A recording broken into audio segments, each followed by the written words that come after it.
The ashes of World War II were still settling. The world was grappling with the immense devastation and loss.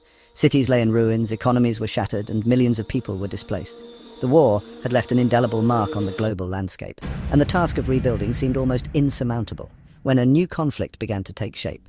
This conflict, however, was not fought with traditional weapons on the battlefield, but with ideology, espionage, and political maneuvering. It was a war of influence and power, a struggle for global supremacy. This was the Cold War, a geopolitical standoff between the United States and the Soviet Union. Unlike the hot wars of the past, this was a war of attrition fought in the shadows and through proxy battles around the world. These two superpowers, recently allied against Nazi Germany, emerged from the war with vastly different ideologies and ambitions. The United States, with its democratic values and capitalist economy, stood in stark contrast to the Soviet Union's communist regime and state-controlled economy. The United States, a champion of democracy and capitalism, sought to contain the spread of communism. American leaders believed that the spread of communism would threaten the freedoms and economic prosperity that they cherished. The Soviet Union, under the iron grip of Joseph Stalin, aimed to expand its sphere of influence and promote its communist ideology. Stalin's vision was one of a world united under communism, where the state controlled all aspects of life. Europe became the primary battleground for this ideological struggle. The continent, already ravaged by war, now found itself divided along ideological lines. The continent was divided by the Iron Curtain, a metaphorical barrier separating the democratic West from the communist East. This division was not just physical, but also ideological, creating a deep rift that would last for decades. Western Europe, devastated by the war, looked to the United States for protection and economic assistance.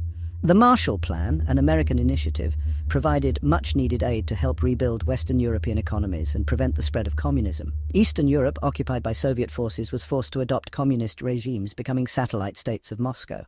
These countries had little choice but to align with Soviet policies and interests. The threat of Soviet aggression loomed large, particularly in Western Europe, where memories of Nazi occupation were still fresh. The fear of another totalitarian regime taking control was a powerful motivator for Western European nations to seek security alliances. The Cold War was a period of intense rivalry, marked by suspicion, propaganda, and an arms race of unprecedented scale. Both sides engaged in a relentless campaign to win hearts and minds, using media and culture as tools of influence. Both sides amassed vast nuclear arsenals, casting a long shadow over the world. The doctrine of mutually assured destruction ensured that any direct conflict would be catastrophic, leading to a tense and precarious balance of power. The fear of nuclear annihilation became a constant reality, shaping the political and social landscape of the era. Civil defense measures, such as duck and cover drills, became a part of everyday life, reflecting the pervasive anxiety of the time. Proxy wars erupted in Korea, Vietnam, and elsewhere, as the two superpowers vied for global dominance. These conflicts were brutal and costly, often drawing in other nations and causing widespread suffering.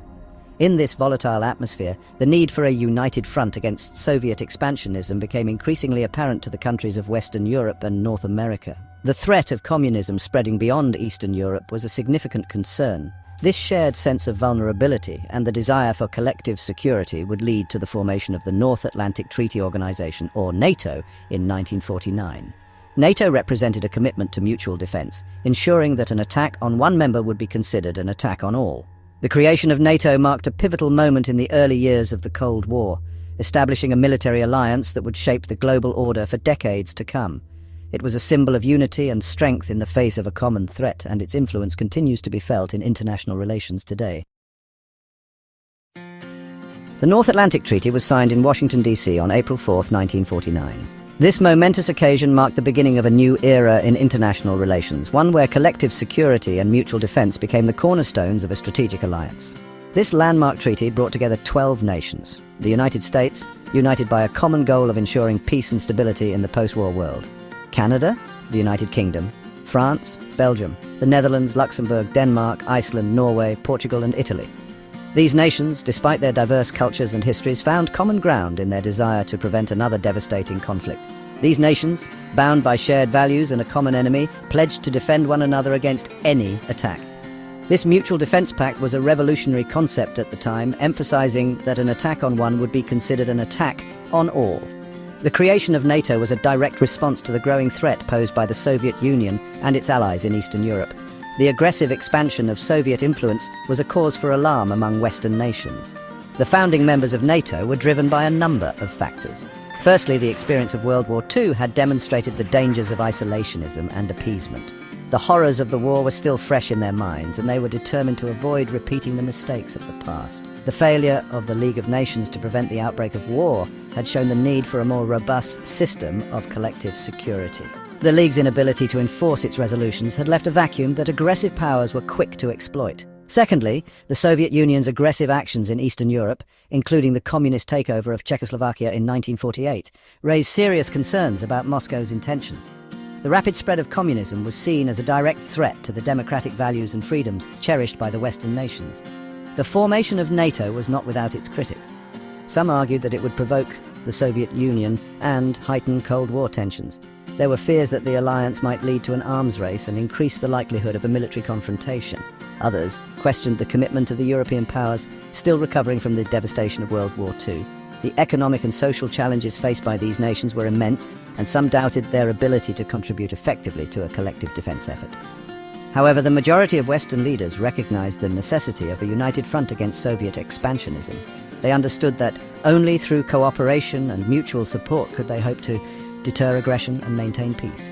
NATO, with its combined military might and unwavering commitment to collective defense, represented the best hope for deterring Soviet aggression and preserving peace and stability in Europe. The alliance's strategic planning and military exercises were designed to ensure that they were always prepared to respond to any threat. The establishment of NATO marked a turning point in the early Cold War. It was a clear signal to the Soviet Union that the Western nations were united and prepared to defend their freedoms. It solidified the division of Europe into two opposing blocs and ushered in an era of intense military rivalry. The construction of the Berlin Wall became a stark symbol of this division, representing the ideological and physical barriers that had been erected. The alliance would serve as a bulwark against Soviet expansionism for the next 4 decades, playing a pivotal role in maintaining peace and security in Europe throughout the Cold War.